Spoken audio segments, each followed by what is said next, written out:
우리는 누구나 좋은 가정을 바라며 살아갑니다. 집에 들어오면 마음이 평안하고, 가족을 생각하면 감사가 있고, 소리의 말 한마디가 힘을 얻는 그런 가정을 원하며 살아갑니다.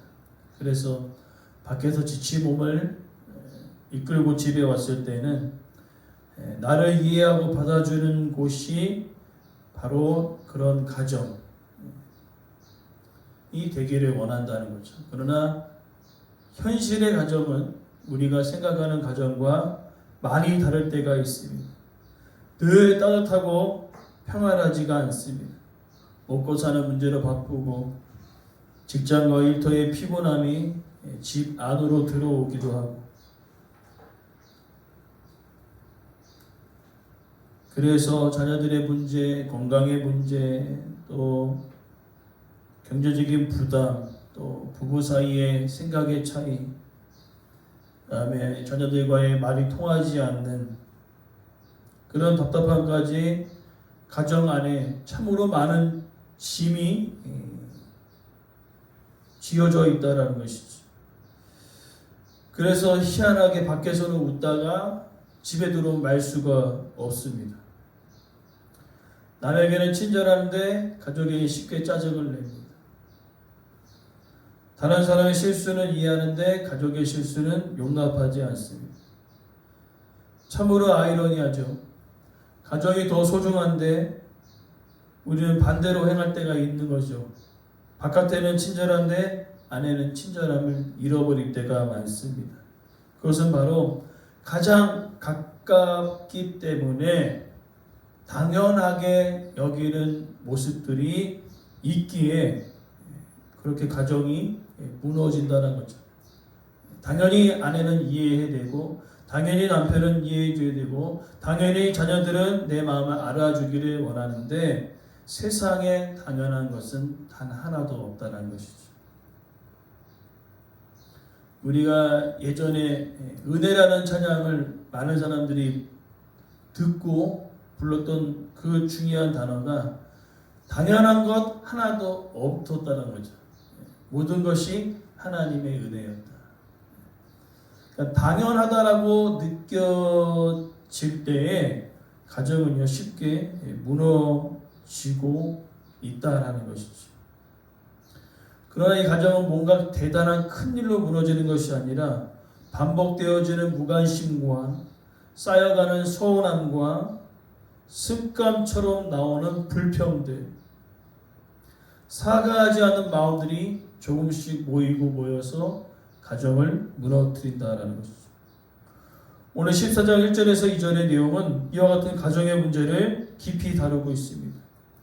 지혜로운 사람이 있는 가정과 미련한 사람의 가정, 정직한 사람의 가정과 정직하지 못한 가정이 어떻게 세워지느냐, 또 어떻게 세워진 가정이 하나님께서 기뻐하시는 가정인가. 오늘 이 말씀을 통하여서 무엇으로 우리가 가정을 세워야 되는지를 말씀 통해 함께 나누기를 원합니다. 첫 번째로는 1절 상반절에 무릇 지혜로운 여인은 자기 집을 세운다라고 얘기합니다. 지혜로운 사람은 가정을 세운다라고 얘기하고 있습니다. 여기 단순히 지혜로운 여인이라 해서 여자만 가정을 세워야 한다라고 생각해서는 안 됩니다. 비유로 표현한 것이지 단순히 여성만을 가리키는 것이 아니라 모든 사람에게 적용되어져야 된다는 거죠. 가정을 세우는 것은요 단순히 여인, 아내만이 아니라 남편과 자녀들이 모두 다 함께 세워가야 된다는 것이죠. 그래서 여기서 말하는 지혜로운 여인이라는 그 의미는 하나님을 경외하면서 바른 삶의 태도를 가진 사람이라는 거죠. 하나님을 인정하고 하나님의 뜻을 생각하는 그런 사람이라고 이해하고 있습니다. 그래서 가정 안에서 이 지혜는요, 실제적으로 구체적으로 드러납니다. 화가 날 때 바로 쏟아내지 않고 멈추는 것이 지혜입니다. 배우자의 부족함을 발견했을 때 이것을 들춰내어서 그냥 난도질하는 게 아니라 이해하는 것이 지혜입니다. 자녀를 꾸짖을 때도 그 자녀들의 상처 주는 것이 아니라 올바른 길을 제시하는 것이 또 지혜입니다. 가족이 실수했을 때 비난하기보다 다시 일어설 수 있도록 붙들어 주는 것이 또 지혜라는 것이죠. 그래서 가정을 세운다는 것은 뭔가 대단한 거창한 일로 생각되는 것이 아닙니다. 돈을 많이 벌어야 가정이 세워진다. 좋은 집을 마련해줘야 가정이 든든하다. 자녀가 좋은 학교에 가야 가정이 세워진다. 물론 이런 것도 필요할 수 있겠으나 성경은 더 근본적인 것들을 이야기합니다. 가정을 세우는 것은요, 우리의 일상의 작은 말과 태도를 통하여 세워진다는 것이죠. 그래서 지혜로운 사람은요, 자기 감정만 앞세우지 않습니다. 말하기 전에 생각합니다.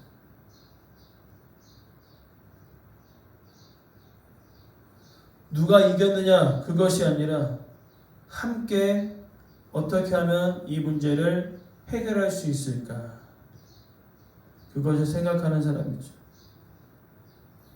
그래서 오늘 지혜로운 여인, 자기 집을 세운다라는 그 의미는 단순히 건물을 짓는 행위가 아니라 이 일상의 작은 말과 태도를 통하여서요, 관계가 세워지고 믿음이 세워지고 말씀 안에서 정말로 화목한 그런 가정들을 세워 나간다라고 이야기하고 있는 것이죠. 그러나 이제 미련한 사람이 있습니다. 자기 손으로 그것을 허문다. 가정을 완전히 박살내는데 외부의 환경 때문이다 라고 얘기할 수 있습니다. 돈이 부족해서, 배우자가 부족해서, 부모님이 이해하지 않아서 가정이 무너진다라고 생각할 수 있습니다. 그러나 외부적인 어려움이 있지요. 그러나 근본적인 가정의 무너짐은요, 바깥에 있는 것이 아니라 안에 있는 것이죠. 안에서 나타나는 이 미련함 때문에 가정이 무너지는 겁니다. 그럼 이 미련함은 무엇입니까? 하나님 없이 자기 중심적인 생각을 하는 사람이죠. 내 말만 옳다고 주장하는 사람입니다. 사과하지 않고 버티는 고집입니다. 그리고 감사하지 않고 불평만 하는 습관이죠. 그리고 남의 가정과 비교하면서 자기 가정을 무시하는 태도라는 거죠. 그래서 앞서서 가정을 세우는 것과 가정을 무너뜨리는 것도 똑같습니다. 일상의 작은 말과 태도로 가정이 세워지기도 하고 가정이 무너진다는 거죠. 그러면 어떻게 가정을 무너뜨릴까요?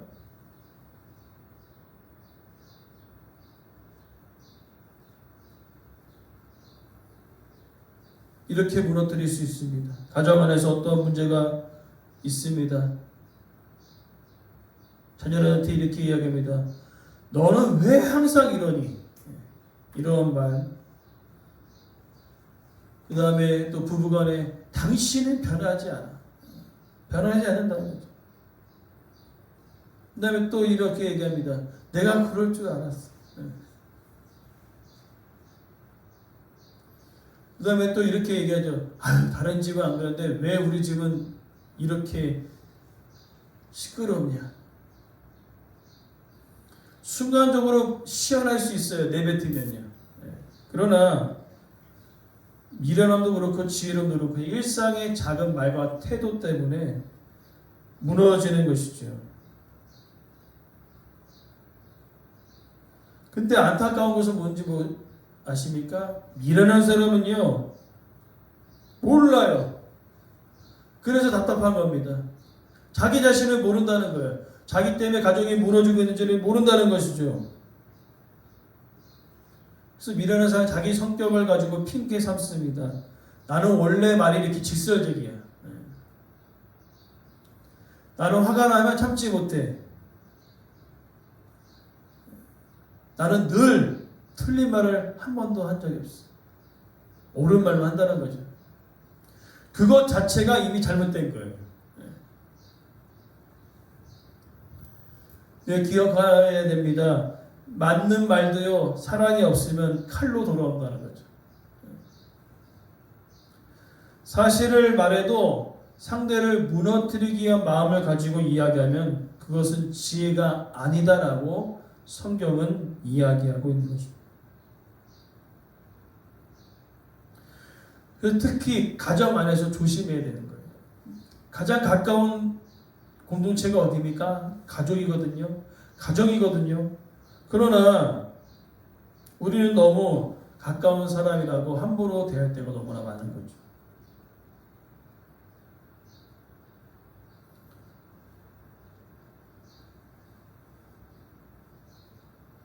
너무나 가깝다고 상처를 줄 때가 너무나 많습니다. 남이 한 말은 그냥 지나가는데요. 가족이 한 말은요. 아주 끝까지 물고 늘어진다는 거죠. 그래서 이 미련함은 특별히 비교를 잘합니다. 비교예요. 미련함의 특징이 비교라는 거죠. 아유, 저 뒷집에 애는 이렇게 공부를 하는데 우리 애는 뭐 이렇게 하느냐. 그러면서 이야기하죠. 야, 네 앞집에 알아? 야, 걔는 어떻게 공부를 해도 이렇게 성적이 잘 나오는데 니는 왜 이 모양이야? 이렇게 얘기하죠. 또 아내는 얘기합니다. 아우, 그 뒷집 아저씨 있잖아. 아우, 얼마나 자상한지 몰라. 그런 거 있는 거죠. 비교를 통하여 이제 속을 긁는 겁니다. 그러나 우리가 기억해야 할 것이 있어요. 가정은요, 완벽한 사람들이 모여 있는 곳이 아닙니다. 부족하지만 함께 살아가야 할 사람이 모인 것이죠. 그래서 가정의 첫 걸음은요, 가정을 세우는 첫 번째 걸음은 무엇이냐? 서로 인정하는 겁니다. 서로 부족함을 이해해 주는 것이지요. 하나님은 완벽한 가정을 찾으시는 것이 아니라 서로 이해해주고 서로 기도해주는 그런 가정을 찾고 계시다라는 거죠.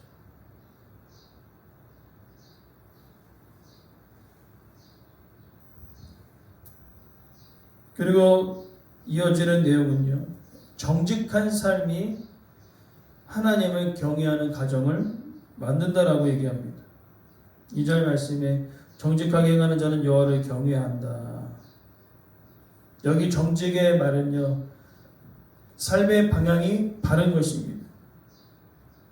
마음과 말과 행동이 하나님 앞에 바르게 서 있는 상태라는 거죠. 사람 앞에 잘 보이려고 행동하는 자가 아니라 하나님 앞에서 바르게 살아가는 자라는 거죠.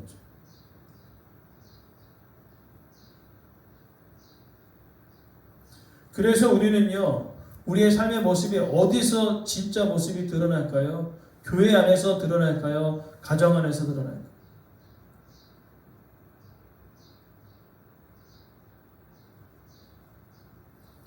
우리의 진짜 믿음은요, 우리의 진짜 정직은요, 교회 안에서 일터에서 드러난 게 아니라요. 가장 가깝다고 쉽게 무시할 수 있는 그 가정 안에서 진짜 정직이 드러난다는 거죠. 옛날에 이러한 일들이 있지 않았습니까? 성도나 목사나 다 비슷해요. 어떤 사모님이 강대상으로 올라옵니다. 그리고 이야기합니다. 나는 여기서 살겠다. 난 여기서 살겠다. 왜 그렇습니까? 교회에서 비치는 모습과 가정 안에서 비치는 모습이 달랐기 때문에 사모님이 얘기하는 거예요. 나는 이 교회에서 살겠다고. 그럼 목사도 그렇고 성도도 그렇고 가정 안에서 쉽게 무너진다는 거예요. 저도 마찬가지예요. 그래서 조심해야 된다는 거죠. 정직함은요, 사람에게 보이는 것이 아니라 하나님 앞에서라는 거죠.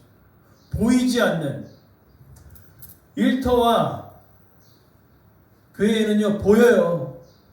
이분이 누군지 보인다는 거죠. 그러나 가정 안은 실제로 우리가 볼 수 없지 않습니까? 직장의 사람들이 우리 가정을 잘 모릅니다.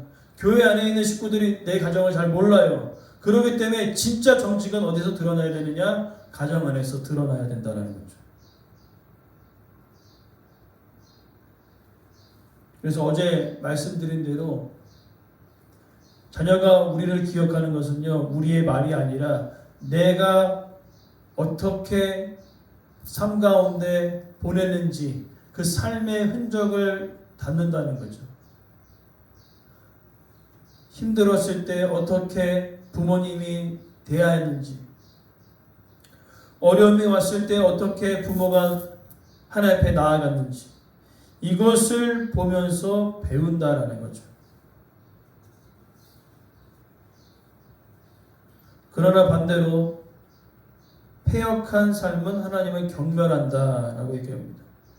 패역하다라는 것은 바른 길에서 벗어났다는 거죠.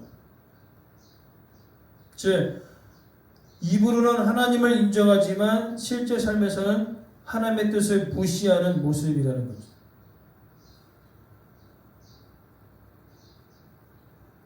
즉, 입으로는 하나님을 믿는다고 얘기하지만 삶에서 하나님을 무시하는 행동이 바로 하나님을 경멸하는 태도라는 거죠.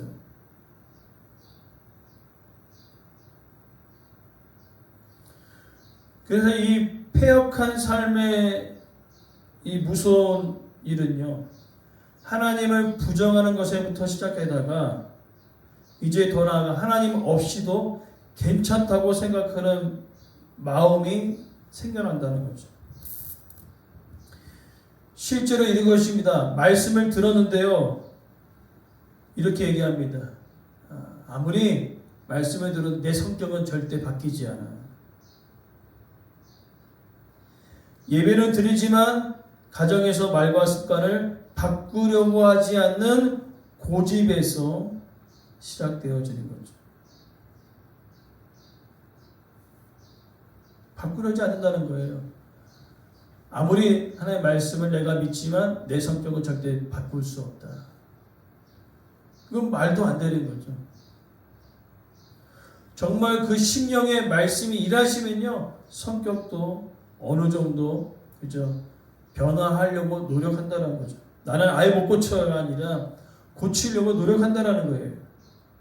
그러나 패역한 삶, 즉 입으로만 하나님이 있다고 얘기하는 그 사람은요, 절대 고치지 않는다는 거예요.